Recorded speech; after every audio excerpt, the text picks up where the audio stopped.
बाद ये इतनी एक्शन से भरपूर थ्रिलर फिल्म लीच, ज़रा मुझे इसका कॉन्सेप्ट बताएं और इसका नाम लीच, इसके पीछे की स्टोरी भी बताएं। लीच की मेन स्टोरी तो आपको नवीद भाई बताएंगे कि नाम अगर हमने कैसे कंसेप्शलाइज किया, बट मूवी का आइडिया बेसिकली भाई भूतिया के सेट पे ही बना था। हम लोग भाई भूतिया बना रहे थे एंड वी वर लाइक यार बहुत अच्छा कर रहे हैं, सब बहुत अच्छा काम कर रहे हैं। नवीद भाई ने मुझे बोला यार तुम थोड़े साइको से लगते हो, थोड़ा सा कुछ साइको टाइप का कैरेक्टर तुम अच्छा तुम वो करो जो तुम हो। मैं कहा देखो तुम अपने आप को ना कॉमेडी में जाया कर रहे हो, तुम वो करो जो तुम हो। फिर मैंने कहा नीच नहीं लीच बनाते नहीं। मैंने कहा नहीं लीच बना। ये मान कैसे गए मुझे ये बताया ना यार। एक्चुअली जब हमने फिल्म की शूट शुरू की है तो this was a very difficult character. मतलब एक आदमी है जो डिस्टर्ब हो गया, उसका घर डिस्टर्ब होने की वजह से, और फिर उस किस तरह से वो पैटर्न्स डिजाइन करता है लोगों के लिए। तो मैं और शहजाद एक दफा बैठे और राइटर के भी बड़े कंसर्न थे, क्या कह रहे हैं यार आप ये कैरेक्टर करो, कॉप का कैरेक्टर मेसम को दो। अब Maisam right now is looking like a cop, before he was a crop. तो हमने कहा यार कॉप नहीं बना सकते मेसम को, अभी वो बहुत पतला पतला सा है और अभी इसको भरने में टाइम लग जाएगा। तो अभी तो मैं तो ट्रेलर में देख रही हूँ तो मिसम तो और श्रिंक से इतने से क्रॉप बिल्कुल फसल 139 पाउंड्स। हाँ, तो हमने कहा बहुत डिफिकल्ट टास्क है, करके देख लेते हैं। शहजाद को मैंने हमेशा बोला तुम्हें पता है हम सबका हाल वही है कि यार कर लेते हैं, क्या है ज्यादा क्या होगा, बच्चों को दिखाएंगे, घर में चला लेंगे, खुद प्ले करेंगे कास्ट करके। ये वाकई ये चीज होनी चाहिए कि हाँ भी कर रिस्क लेने में क्या है। हमने पूरी फिल्म ही ऐसे की, हमने कहा यार ज्यादा क्या होगा, कोई नहीं, क्या होगा, कोई करते हुए राइटर्स गिल्ड ऑफ अमेरिका में जाके फिल्म दिखा कर आ गए यार, कुछ भी करते। हमने कहा क्या होगा, ज्यादा क्या होगा, इसको इधर पहुंच गया उधर। राइटर्स गिल्ड ऑफ अमेरिका में हॉलीवुड में जब हमने फिल्म का प्रीमियर किया और वहाँ लोग आए और लोकल सेलिब्रिटीज आए और लोकल टेक्निकल हॉलीवुड का स्टाफ था, दे ऑल अप्रिशिएटेड। उन्होंने कहा यार तो बहुत अच्छा काम हुआ है और बहुत जबरदस्त फिल्म बनी है। और उनकी लाइट्स भी देखे, मैं लाइटिंग का भी काम देख रही हूँ कि जो वो भी प्रॉपर लाइटिंग का काम किया गया है। एक्चुअली जो हमारे डायरेक्टर साहब DOP turn director Shahzad Malik है, उसने उसकी एक्सपर्टी ही बड़ी ये मशहूर है, लाइटिंग और सारी चीज़ें। और फिर मुझे नहीं पता था कि वो इतना अच्छा डायरेक्टर है। और जब आप फिल्म के बैठते हैं तो फिल्म पे सब आप एक दूसरे को सपोर्ट करके काम करते हैं। तो मतलब एक तो इतना डिफिकल्ट टॉपिक हमने उठाया कि इलीगल हाउसिंग सोसाइटीज़, फिर जंगलों को ख़त्म करके आप जिस तरह तो मुश्किल नहीं उठा लिया टॉपिक काफी ज्यादा। हमें लगा था कि हमें खत्म करते ही कोई बिल्डर एड वेड देगा, लेकिन मुझे लगता है बिल्डर हमें झूठे देंगे। तो फिर वो आप दरख्त और जंगल खत्म कर रहे हैं, जो ग्लोबल वार्मिंग का वजह बन रही है, वो हमने टॉपिक उठाया। तो गोरों को तो बहुत पसंद आया। तो अब देखते हैं कि पाकिस्तानी अवाम इस कॉन्सेप्ट को कैसे लेती है। जो जिस तरह मैं लोगों को बताता हूँ तो लोग बड़ा खुश होते हैं कि डीफॉरेस्टेशन और ये इलीगल हाउसिंग सोसाइटीज को वो कहते हैं कि यार ये तो बड़ा डिफरेंट सब्जेक्ट है। तो हमने बहुत ज़्यादा उसे बैलेंस रखा है। अगर मैं कॉप का कैरेक्टर भी कर रहा हूँ तो वो नहीं है कि छलांगे लगा रहा है, गाड़ियाँ उड़ा रहा है, रियल लाइफ कैरेक्टर है। और मतलब जैसे पुलिस वाले होते हैं, अगर ये साइकोपैथ है तो इसने तो अपने आप का किया है, तो उसमें कोई टेंशन नहीं। इसलिए आपको मेरी एक्टिंग बिल्कुल नेचुरल। बट मेसम है कि मेसम ने जिस तरीके से वो जो रिस्क लिए है पर्सनली कि खामोश बैठा हुआ, या एक बंदा जो कि ऑलरेडी लाइक एक अच्छा एस्टैब्लिशमेंट बिजनेसमैन है, वो आगे एक ऐसी फील्ड में जहां पर आपको मतलब जहां पहले काम कर रहे थे ना, तो वहां पे आपको लोग ट्रोल करने वाले नहीं है, वहां पे आपकी अपनी और टेंशन होती है। अभी तो इतनी ट्रोलिंग। जब आप अपने आप को लोगों के सामने रख देते हैं और आप उनको इजाजत देते हैं, हाँ भी ये गाड़ी में अभी मैं इसको समझाता हुआ आ रहा था छोटी सी कुछ चीजों से कि इंटरव्यूज हो गए या फिर लोग हो गए, अब लोग रिव्यू देंगे अपना, लोग अब बताएंगे कि तो ये मुझे बताइए, आपको ये भाई भूतिया से ये ट्रेडिंग हुई इसकी कि जब लोग आपको आपके बारे में रिव्यूज देना शुरू करते हैं, और अब तो खैर स्पेसिफिकली बड़े पर्दे की अगर फिल्म आ रही है? हाँ, लोग एक्चुअली रिव्यू दे रहे हैं एंड अल्हम्दुलिल्लाह अभी तक सरप्राइजिंगली एक भी बुरा रिव्यू नहीं मिला है मुझे। लोग बल्कि बोल रहे हैं कि पहले क्यों नहीं आया एक्टिंग में, should have done this sooner, next movie कब आ रही है। असफन मजे का रिव्यू देगा। असफन जब सेट पे था तो क्या हुआ, और जब असफन को आप लोग मुझे बताइए, आप तो समझ में आए थे, एक साथ काम भी कर रहे थे, ये असफन को आपने कहाँ से दरमियान में? असफन मेरे साथ, असफन ने फिल्म की खेल में नबील कुरैशी वाली, उसमें असफन मेरे साथ था। हम सारे बॉयज से बड़े मजे की केमिस्ट्री थी, हम काम कर रहे थे। मुझे था जहन में कि इन लोगों के साथ कुछ करना है। फिर भाई भूतिया हमने किया, उसमें बहुत सारे बॉयज़ के साथ दूसरा काम किया। जब ये वाला लड़कियों को नहीं इसके साथ ये काम करना चाहती, आपने देख लिया होगा। अभी भी 3 में खेलते ना भाई लोग, आप पता नहीं क्या समझने लग जाते हैं भाई। नहीं, यहाँ बैठी भाई लोग बैठी हुई दिख नहीं रही है क्योंकि ज्यादातर हीरोइन जो होती हैं सुबह उठ के आ नहीं पाती है ना, तो हम लाए हुए हैं। अच्छा, आपको बेबी के लिए जूस लेके आओ बेटा। कुछ क्या कह रही है? अच्छा नहीं, ठीक है, वो कह रहे ज्यादा बात नहीं कर। तो असफंद को वहां से मैं मिला और असफंद ने इतना अच्छा काम किया। असफंद ने आउटडन हिमसेल्फ इन द कैरेक्टर और इतना मजे का, बस उसने मेसम को इजी लिया था फिल्म में, तो उसको उस फिल्म देखी तो उसे पता चला कि भाई जब फिल्म स्टार्ट की थी तो जब हम शूट कर रहे थे तो मुझे था कि यार मेसम भाई के डायलॉग उस तरीके से नहीं आ रहे या डिलीवरी उस तरीके से नहीं हो रही या मोटिवेशन या सेंस क्लियर नहीं है। लेकिन जब हमने प्रीव्यू किया है मूवी का तो मैं शॉक था। मैंने लिटरली बोला मेसम भाई मुझे नहीं समझ में आ रहा आपने क्या बराबर में ना मेरे बैठा हुआ है, हम 4-5 लोग ही सिनेमा में कान में बोल रहे हैं, मैं सीरियसली मैं पूछ रहा अबे यार इसको तो एक्टिंग आती है। फिर कान यार ये कैसे किया इसने? क्या करता है, कैसे किया मुझे बताएं।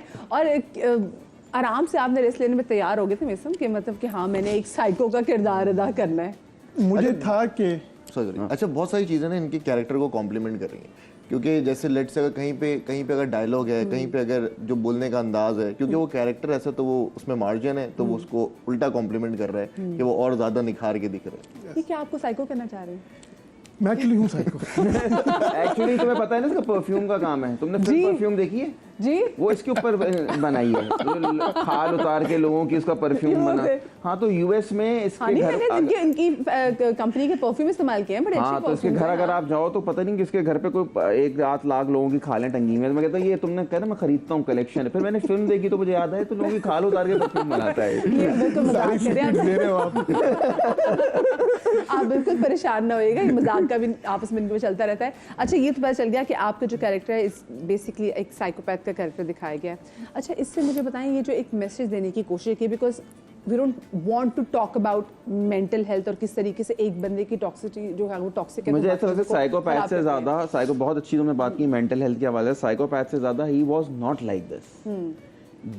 माशरा system corruption pushed him to become this. वो बहुत सारे तरह के लोग होते हैं ना, एक होते हैं जो बिल्कुल ही खामोश हो जाते हैं और एक रिएक्ट करते हैं।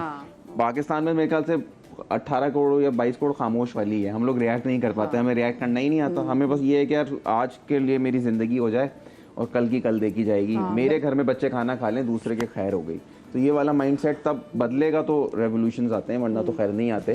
तो वो किस तरह से पुश हुआ, उसका घर कब जा आपका कोई जला दे, जिस जंगल को आप घर कहते हैं, जिस गांव को आप घर कहते हैं, अगर कोई जला दे तो फिर क्या होता है? तो फिर ये बागी खुद ये बताएगा कि आगे एग्जैक्टली एंड उसमें बेसिकली पूरा यही है कि when you see the movie आप देखेंगे कि मासूम था वो लड़का पहले, नॉर्मल गाय जिसको बस दरख्त अच्छे लगते हैं, जंगल अच्छा लगता है, खुश रहता है। एंड उसका ट्रांजिशन देखेंगे आप कि किस तरह से वो माशरे में जो हो रहा था, सिस्टम जो गरीबों का खून चूसता है, लीच राइट, किस तरह से वो एक गरीब बच्चा स्विच हो गया। एंड ऐसा स्विच हुआ कि फास्ट फॉरवर्ड जब वो शहर आया, पूरे सिस्टम के अगेंस्ट। और मैं अगर ये बात करूं तो हमारे यहाँ देखा भी जाए, जो जिस तरह से वैसे भी अब तो खैर महंगाई भी इतनी है, लेकिन बहुत सारे बच्चों का और लड़कों का, क्योंकि हम तो लड़कों के बारे में तो बहुत सारी चीज़ें हम खुल के कह भी नहीं सकते ना, हम फिर बच्चों के बारे में हरासमेंट के हवाले से बात कर लेंगे, लेकिन हम वो मोलेस्टेशन के हवाले से बात नहीं करते।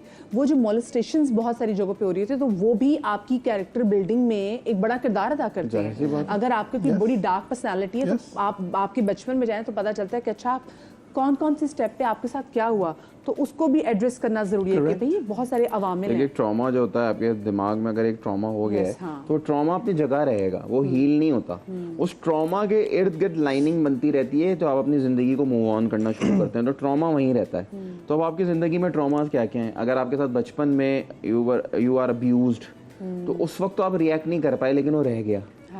बच्चों के साथ, बच्चियों के साथ होता है, ठीक है। और which is I think the most darkest thing to be done with anyone. इसीलिए हम 50 दफ़ा बच्चों को हम कहते हैं कि बच्चों को बैठ के गुड टच बैड टच की तालीम बताएं, बहुत दें, ज़रूरी बच्चों को बताएं कि ठीक है ये हमारे जानने वाले हैं, ये हमारे भाई बहन लोग हैं, लेकिन this is good touch and this is bad touch. ज़्यादातर 90% कोई बाहर वाला नहीं होता, घर वाला ही होता बिल्कुल है, ऐसे ही। कज़न होता है या कोई दोस्त बच्चे होता घर है या में कुछ molest होता है। होते मैं हैं, नहीं कहता कि सब लोग बुरे होते हैं, बिल्कुल। लेकिन हर जगह हर तरह की मिसाल देखी गई है। तो उस बच्चे की ज़िंदगी में एक ट्रॉमा आ गया, उसकी ज़िंदगी में एक प्रॉब्लम आ गई। अब आगे जाके वो किस तरह से उसको रिएक्ट करता है, या तो हो सकता है वो चिड़चिड़ा हो, या तो हो सकता है वो चीज़ें तोड़ता हो, या तो हो सकता है वो खामोश हो गया हो। अब उसी की पर्सनैलिटी उसकी कैसी बन रही है, डोंट नो दैट। इसी तरह से होता है कि आपने अगर बचपन में देखा कि मेरा बाप बहुत अच्छा कर रहा है, मेरा घर बहुत अच्छा है, मैं एक अच्छी ज़िंदगी, एक सेकंड में अगर आपका बाप मर जाए या आपके घर से सब छीन लिया जाए या आपका सब खत्म हो जाए, बड़ा मुश्किल कोई तो उसकी वजह होगा, तो वो आदमी आपके जहन में रह जाएगा या कोई रह जाएगा, तो कहीं ना कहीं रिवेंज भी रह जाती है। बिल्कुल, हाँ। तो इस तरह से आई थिंक द मेंटल हेल्थ जिस वो बहुत मैटर कोई करती है। साइकोपैथ या कोई ADHD या फिर कोई मतलब ये नॉर्मल सारी चीजों के साथ आप पैदा नहीं होते ना, इट डेवलप्स किसी वजह से। Absolutely right. ये फिल्म का वैसे दौरानिया कितना लंबा है? 1 hour 55 minutes। हाँ 1 hour 55 minutes। और फिल्म में गाना कोई नहीं, आप लोगों ने कहा हमने गाना नहीं रखेंगे। नहीं, हाँ आखिरी में एक है, आखिर में एक है, आखिर में एक हारून शाहिद ने गाना किया है, बहुत अच्छा गाना किया है। शहबाज अजल के म्यूजिशियन है, उन्होंने हमारी फिल्म का म्यूजिक किया है। तो हारून का बहुत मजे का गाना है, लेकिन वो भी रियलिटी बेस्ड है। हमसे अब मुझे बड़ी फ़नी लगता है कभी कभी जब अक्सर हम जगहों पे जा रहे हैं, इंटरव्यू के लिए चीज़ें दे रहे हैं, तो लोग कहते हैं कि वो आइटम नंबर नहीं है। मैंने कहा मुजरा थोड़ी बनाया है, फिल्म बनाई है। मैं बोलता हूँ अगले में मेरा आएगा। मतलब मैं कहता हूँ ठीक है, मैं स्कर्ट पहन के विग लगा के डांस कर लेता हूँ, और क्या मतलब एक सीरियस फिल्म में उसमें गाने की जगह है, गाने की जगह नहीं बन रही, गाना कैसे बना दूँ? इसका घर चल गया है, मैंने पुलिस केस सॉल्व कर रहा हूँ, लेट्स गो टू डांस। भाई नहीं हो रहा ना, जगह नहीं बन रही ना गाने की, मतलब जबरदस्ती गाना डाल दूँ। अच्छा या तो फिर अच्छा मुझे ये बताएं, बट हम लोगों ने क्योंकि जो फिल्म का जॉनरा है दैट इज वेरी डार्क, तो आप लोगों के जहन में ऑफ कोर्स ये होगा कि हाँ कि अगर व्हाट इफ ये फिल्म जो है और सिनेमा घरों तक लोगों को खींच के ना लेकर आ सकी, अल्लाह ना करे गॉड फॉरबिड, तो आप लोगों ने इसको ये सोचा हुआ है कि आप लोगों ने इसको OTT प्लेटफॉर्म पे लेकर आना है? जी, हमारी Amazon प्राइम से बात चल रही है ऑलरेडी, Hulu एंड Hulu में बात चल रही है, but 90% we are looking good for Amazon Prime. यार एक्चुअली मुझे ऐसा लगता है अभी बकरा ईद जो हमारी गुजरी है बहुत अच्छी नहीं गुजरी फिल्मों के लिए। मैं किसी फिल्म का नाम नहीं लूंगा, कोई भी फिल्म हिट के ब्रैकेट में नहीं आ सकी। बाकी समझ में नहीं आई कि हुआ क्या है। मैं बताता हूँ उसकी 2-4 वजह। एक वजह ये है कि रिसेशन, फिर आधे से ज़्यादा सिनेमाज जो हैं वो अपनी चीज़ों को सीरियस नहीं ले रहे सर्विस के इन टर्म्स पे। कुछ किसी सिनेमा का प्रोजेक्शन खराब है, कैपरी बंद हो रहा है। अब आपके पास टोटल गिनी चुनी कोई 89, 88 स्क्रीन। कैपरी बंद हो रहा है? कैपरी बंद हो चुका है, हो चुका कैपरी? जी कैपरी बंद हो चुका है। मैंने भी सुना था, कंफर्म नहीं confirm, it's confirm, Capri is close now. So देखिए हमारे मुल्क में सिनेमा 89 स्क्रीन्स हैं टोटल ओवरऑल पाकिस्तान में। भाई आप क्या बात कर रहे हैं? तो मुझे बताएं ना कि अगर आप एक अच्छी आप पाकिस्तान में फिल्म इसलिए लगाते हैं कि आपको पाकिस्तान से मोहब्बत है, पाकिस्तान की आवाम को आप अच्छी चीज़ दिखाना चाहते हैं, पाकिस्तान की आवाम को एंटरटेन करना चाहते हैं। वरना जो दुनिया भर में फिल्म लग रही है, फिल्म बना के एक OTT पे बेच देने के बाद प्रोड्यूसर का पैसा निकल जाता है, प्रोड्यूसर शॉर्ट आउट हो जाता है। लेकिन आप सिनेमा में लगाने की एफर्ट कर रहे हैं, इंटरनेशनल जाने की एफर्ट कर रहे हैं, ये हम इसलिए कर रहे हैं ताकि लोगों के लिए करें। हम मेरा और मेसम मैं तो बाकी सोची कि आप लोगों ने तो इसकी प्रमोशन पे ये भी इतने पैसे लगा दिए हुए कि आप लोग कहाँ जाके इसको बता, आप लोग लॉस एंजलिस चले गए, देन फिर आप ह्यूस्टन भी आप लोगों ने उसके बाद दुबई में प्रीमियर है। दुबई में आप लोगों का प्रीमियर कब है? August 10th। अच्छा, और अभी आप लोगों का 9th को यहाँ पे है? यहाँ पर 9th पे रिलीज है, 8th को यहाँ प्रीमियर है, 8 को यहाँ पे प्रीमियर। और दिस ऑल इनविटेशन नहीं आया वैसे? आपको इनविटेशन की जरूरत नहीं है, यू जस्ट स्टैंडिंग देयर। ये देखे ना, ये हमने खुद नहीं बनाया है अभी। अच्छा बड़े फिट लग रहे भाई। मैं तो देख रही हूँ कि आप लोग उसमें क्या कहते हैं, मैं नवीद को भी देख रही हूँ, और नवीद के तो जो डाइट वगैरह चल रहा होता है वो भी हमारे सामने होता है। अपने आप को इस कैरेक्टर के लिए प्रिपेयर करने में कितना टाइम लगा? मुझे ये खाता ही नहीं है, ये पाकिस्तान आके खाना नहीं खाता। एक्चुअली बहुत अच्छा हो गया एक तरीके से, क्योंकि मुझे यहाँ पे भाई भूतिया के टाइम पे डायरिया हो गया था। सो 2 दिन थे, I went to the bathroom like 40 times, ड्रिप लगी थी। उसके अंदर आई लॉस्ट 10 pounds और मैं बिल्कुल वो हो गया। And it was a perfect time to start the shooting of Leech, so it was just meant to be. एक गांव का लड़का है, देहाती है, समझदार है, पढ़ा लिखा है, तो उसके जो 2 ट्रांजेक्शन, इसके इस फिल्म में 3 शेड्स हैं। पहली फिल्म में हमने से 3 शेड्स दे दिए, मतलब एक गांव फिर शहर का साइकोपैथ फिर एक उसके बाद एक और मजीद ट्रांजेक्शन। तो हमने उसको इतनी जिम्मेदारी डाल दी तो और जिम्मेदारी ये भी डाल दी कि घोड़ों के साथ भी रेस लगा रहा है ये नहीं, वो उस दिन लड़का। पागल हो गया था। उस दिन हमने सारा दिन बहुत शूट की थी, उस दिन पागल हो गया था। ये शूट के सीन का हिस्सा नहीं है फिल्म का। ये देखिए ये सीन देख ले, हाँ नहीं, ये फिल्म का हिस्सा नहीं है, हमारे सामने चले जरा दिखा फिल्म दे का हिस्सा scene। नहीं है। मैं और डायरेक्टर कैमरा रख के बैठे हुए, तो ये मैंने देखा एक आदमी घोड़े के साथ इधर से भागता हुआ यूं जा रहा है, फिर घोड़े के साथ भागता हुआ इधर जा रहा है। मैंने कहा इसको यूएस हाईवे कितने दिन हो गए? तो उन्होंने कहा यार इसको हो गए 15-1 दिन। मैंने कहा पागल हो गए, शॉट तो पहले रिकॉर्ड करो, इसके बाद फिर हम इसे फिल्म में मजाक कर रहा हूँ। बीटीएस पे तो मैंने देखा कि वो मिट्टी में भी लेटे हुए थे। नहीं, दिस वाज प्लान्ड, लोटियां मारे थे, सब कुछ प्लान था, आप लोग परेशान ना हो। लेकिन हम उस वापस दिन आएंगे और उसके बाद लोगों के बहुत सारे ये सवाल हम आपको आते हैं। कहानी बताएंगे उस दिन क्या हुआ।